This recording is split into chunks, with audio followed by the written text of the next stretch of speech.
All right, so this is the second video, and we're going to be taking a look at part two in the Excel skills assessment instructions. The movie premiere source, data. Most of this file deals with charts, which is why I didn't cover it in class. It's fairly straightforward and fairly low level. But I'm going to work through it anyway. So the contextual opening paragraphs tells us that we are an assistant manager at the Premier Movie Source, an online company that enables customers to download movies for a fee. This is clearly before Netflix took off. You gathered the data for September 2012 and organized it in an Excel workbook. You're ready to create charts to help represent the data so that you can make a presentation to your manager later this week. So we are going to be working in the September data worksheet, and task number one tells us that we already created a custom column chart, and it's not exactly super attractive, but okay.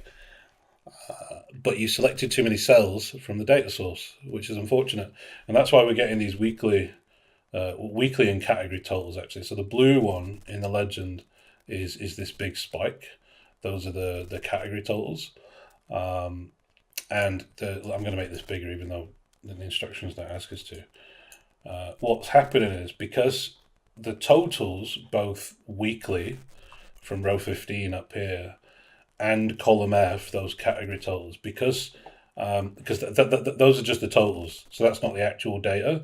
The actual data runs from B5 all the way through to E14. That's the data.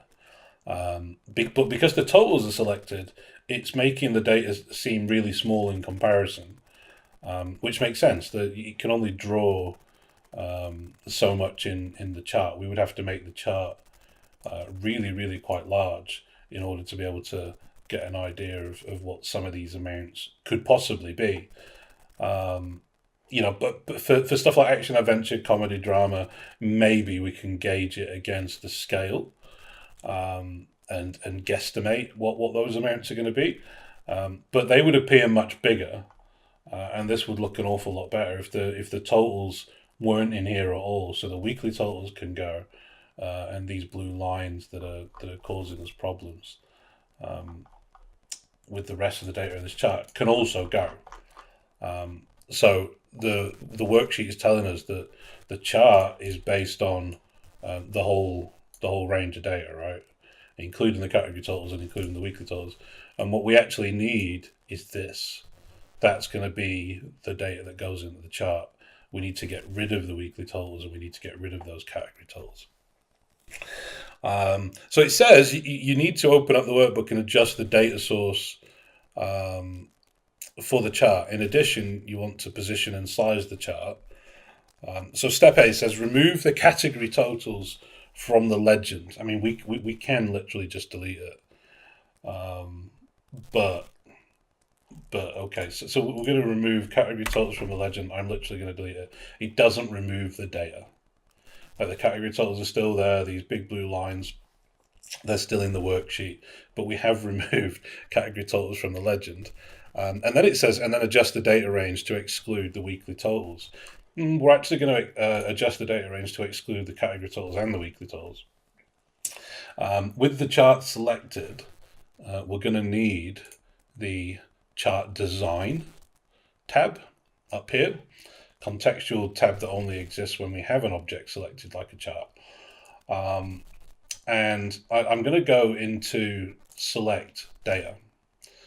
Now, I made that selection through to exclude the weekly totals, and that's what we want.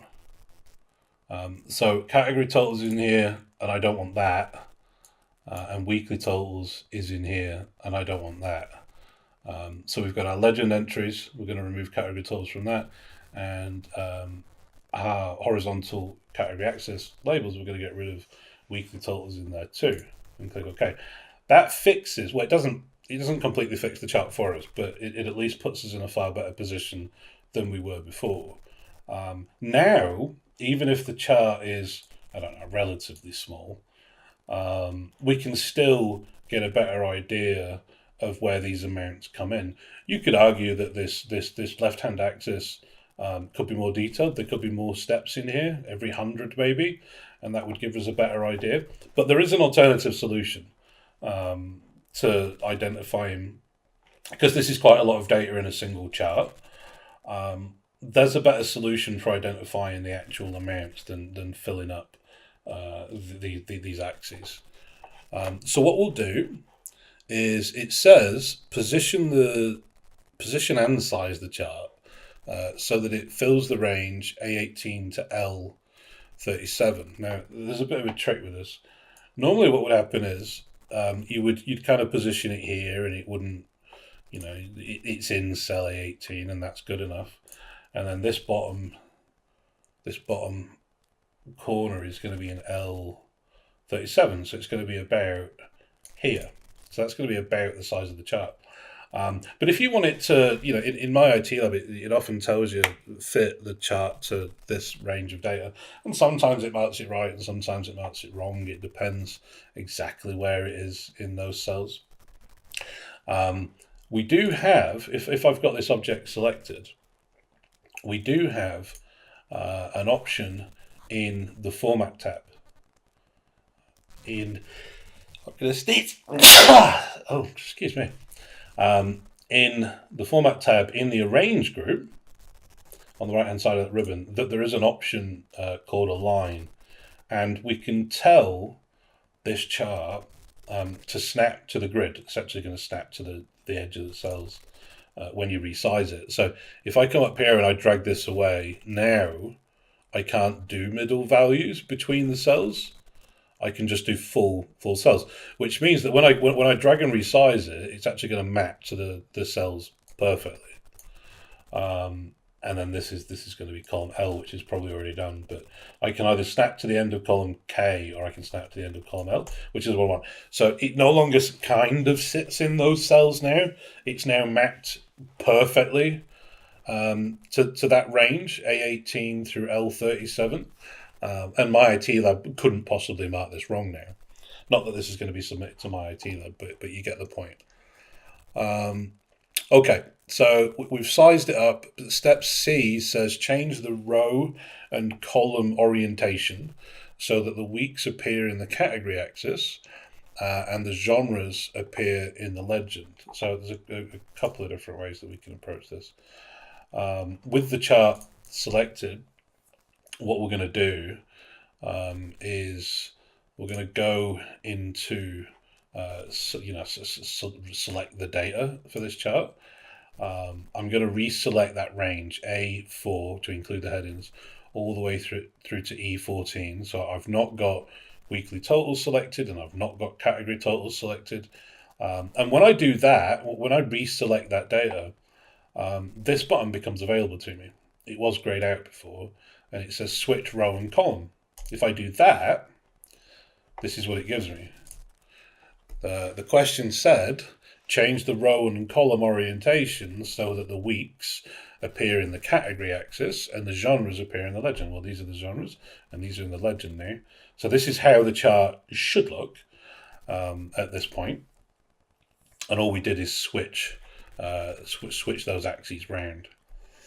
Okay, so far so good. We want to add a chart title, which isn't very interesting, but we can do that. With the chart selected, there's a couple of different ways we can do it. We can go to this plus here and say, I want to insert a chart title, or in the chart design tab, we can go top left-hand corner, add chart element, where is it? Titles, axis titles, chart title. Above chart is what we want. So we can do that both ways. And the title is going to be September 2012 downloads by genre. That's going to be our chart title. It says add a rotated value axis title and to the number of downloads. So we actually want that on the left over here. The best way to add that is going to be axis titles, primary vertical titles. You can see in these thumbnails, it shows you the chart and then it shows you this blue bar either underneath the chart or to the left hand side here. And when you hover over them, it previews on the chart. So at the very bottom it says axis title, and it puts a little text box in, and then when we move it to primary vertical, which is the one that we want, it puts it in here and it calls it axis title. Now we don't want it to be called axis title, we want number of downloads. Let's make sure I spelled that correctly. Okay. And so you're not actually looking for something that says that it isn't an option that's a rotated value axis title. It means vertical. That's all it wants you to do. It's just it's not horizontal like this. Okay, and then it says move the legend to the top of the chart and then drag the bottom of the chart down to cover row 40. I'm actually going to do that first. I'm going to tell it to go to row 40, just gives us a little bit more space. And then for some inexplicable reason, we're going to take the legend and put it at the top. Now, there are a couple of different ways that we could do this too. I think the easiest is going to be in the chart design tab, when you've got the chart selected, go into the chart layouts group and going into quick layout. Now there's only one of these. You look at the thumbnails, it's only this one that puts the legend at the top of the chart. But it also, I mean, it does do a couple of other things as well. And so layout 3 puts the legend at the bottom and we could move it. We'll do this one. We'll do the second one where it puts the legend at the top. It's also put these outside end data labels against the amounts, which isn't ideal, and so I'm going to remove those. There's a little bit of work to do now, I think, because then it's also removed that vertical axis title. But I'm going to remove these outside end data labels for each of these series. We do want outside end data labels against the drama series, which is the green ones. But I don't want them against the rest of it. It's going to end up looking really quite cluttered. What I'm going to do, I'm going to add that vertical axis title again, and this was number of downloads.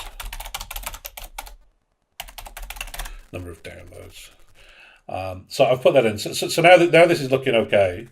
This is where we should be at the moment, and we dragged it down to cover row 40.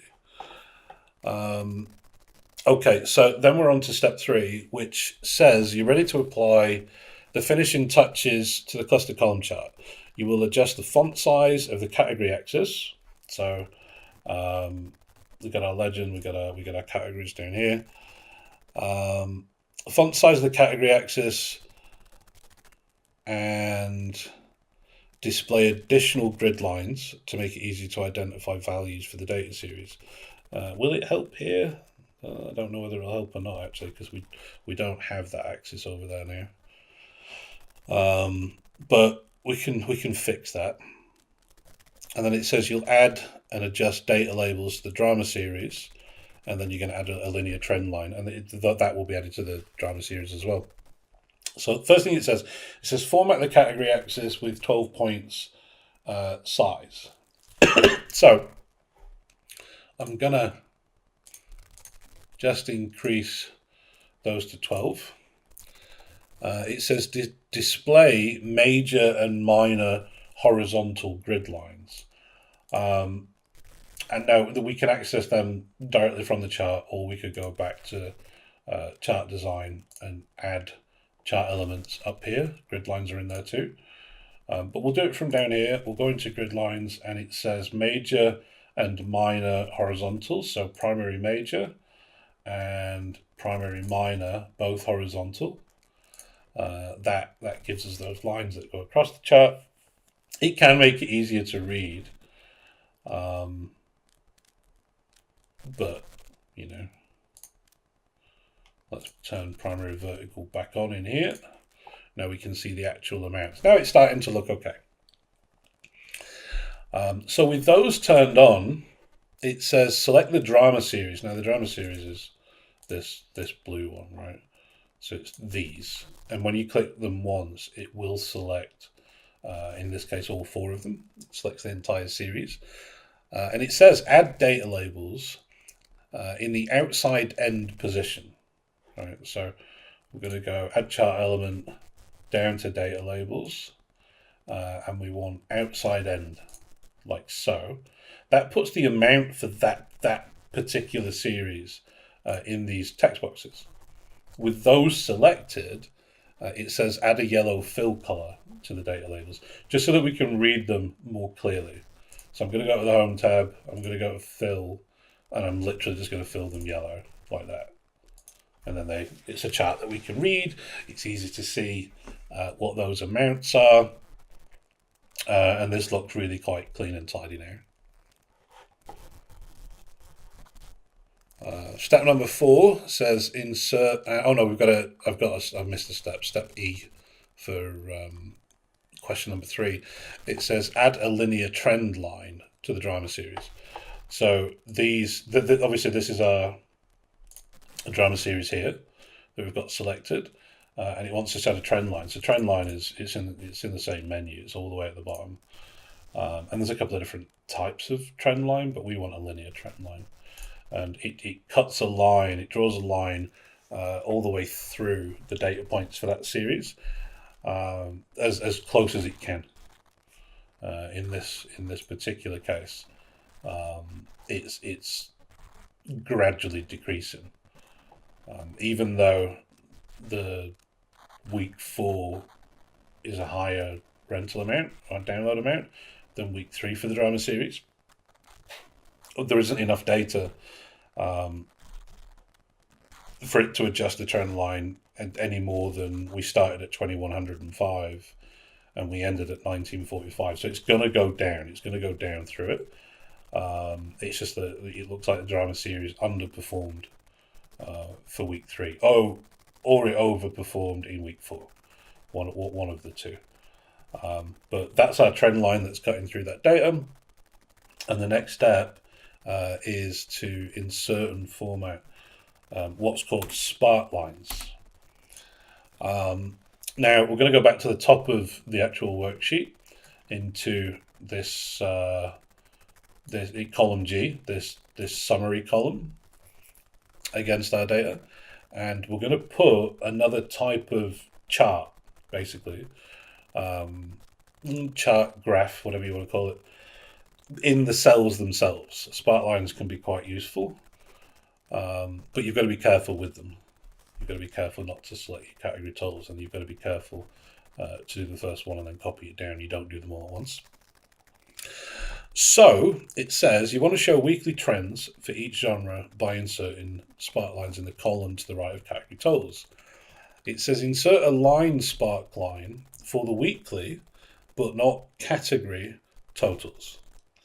Now, so this is, I suppose it's a little bit awkward.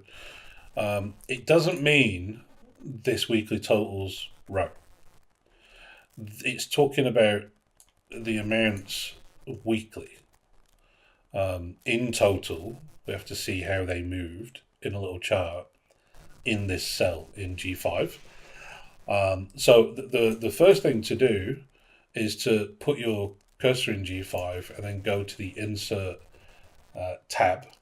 And then in the middle of the ribbon, or just to the right of the middle of the ribbon, there's a group called Spark Lines. And we want a line spark line. And it says, well, this is where it's going. It's going in G5, but what do you want the spark line, what range of data do you want it to be based on? So we say B5 through E5. That's the range of data that's going to make up my spark lines for that month, week 1 through week 4. And then when I click OK, this is what it gives me. That's what it's going to look like. That's my spark line. It ascends a little bit, and then it descends a little bit. So when we copy that down to here, they're all different shapes, which is quite good to us. Do I need a last one? Yeah, okay. I suppose I can leave the last one in. It doesn't tell us to, but we can leave that in. There's no reason why we can't have a spotline that represents weekly totals either.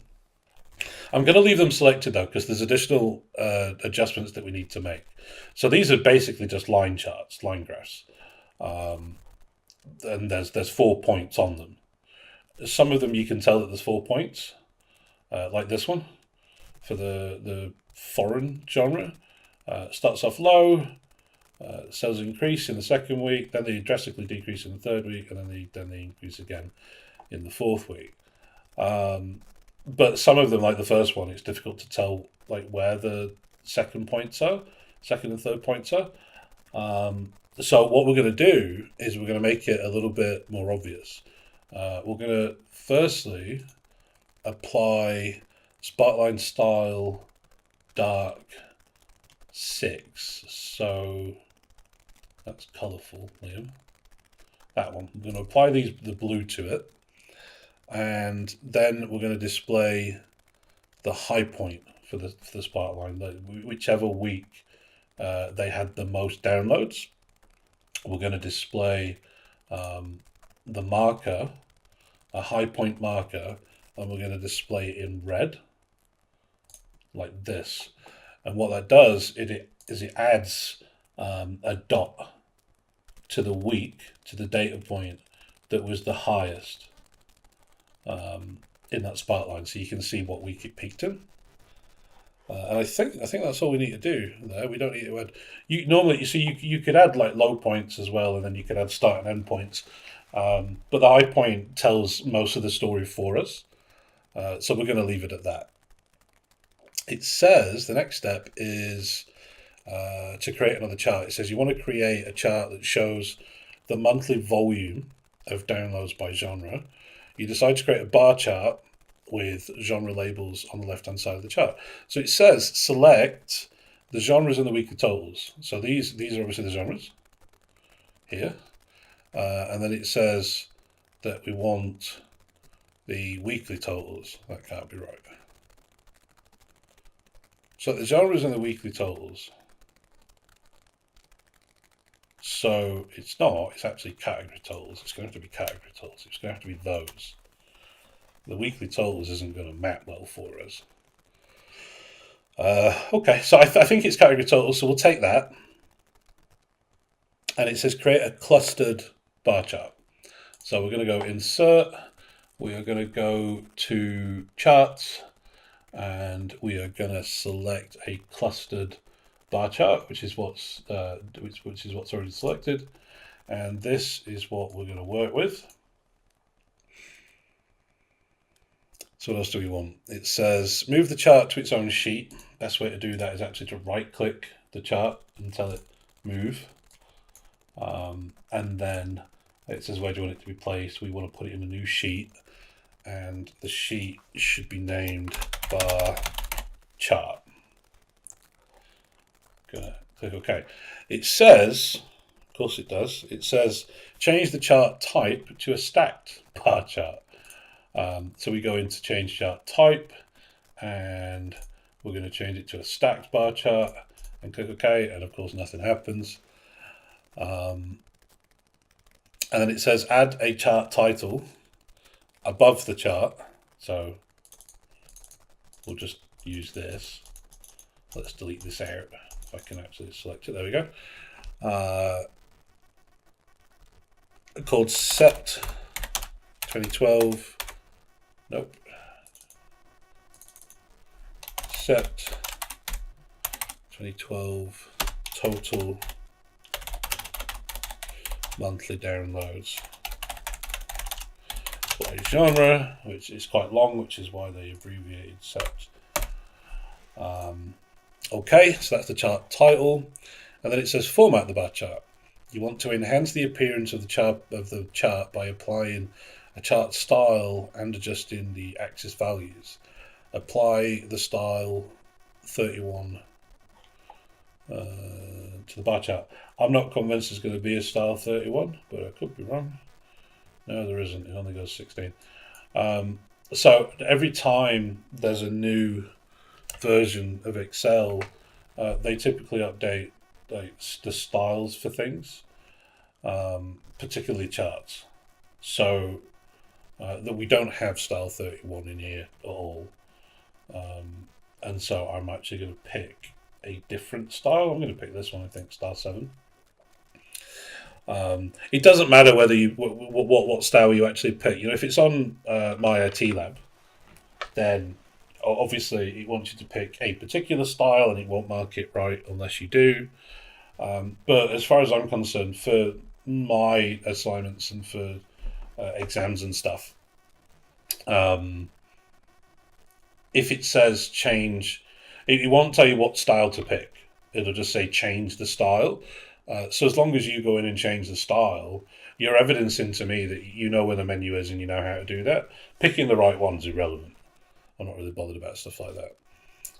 Okay, so it says display the value axis, which we have in units of thousands. Well, there are already thousands. But what we can do is in axis options, is it still in here? Perhaps it's not. Let's go to text options. It's not in there. Alright, I'm going to leave that because they're already in thousands. It would say thousands, and it would say 1, 2, 3, and so on. But I'm gonna skip that for a second so I can get this video finished. And it says display the category axis names in reverse order using the format access dialog box. So this is the format axis dialog box up here, and we want the category axis names, which are down here. We want those in reverse order. So we want, presumably, we want sci-fi and fantasy on the left and action adventure all the way on the right. So, where is the reverse order option?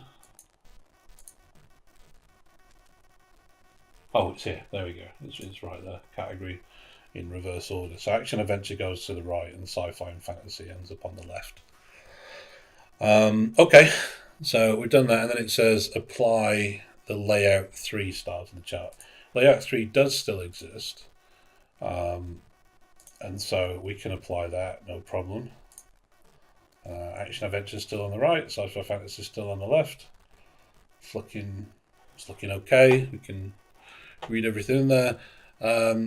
And then it just says to format the page for printing. So create a footer, apply landscape, and set the margins. I'm not going to do that. But this is what your chart will, I suppose, look mostly like. And why is it called chart 2? Oh, there's my bar chart. Somehow I ended up with 2 of them. Well, that's okay. I can delete out this one and then just call this one bar chart. Got to delete one or rename it if I want this one to be called bar chart, because you can't have 2 tabs that are labeled the exact same. And so that's going to be it for this worksheet and this video.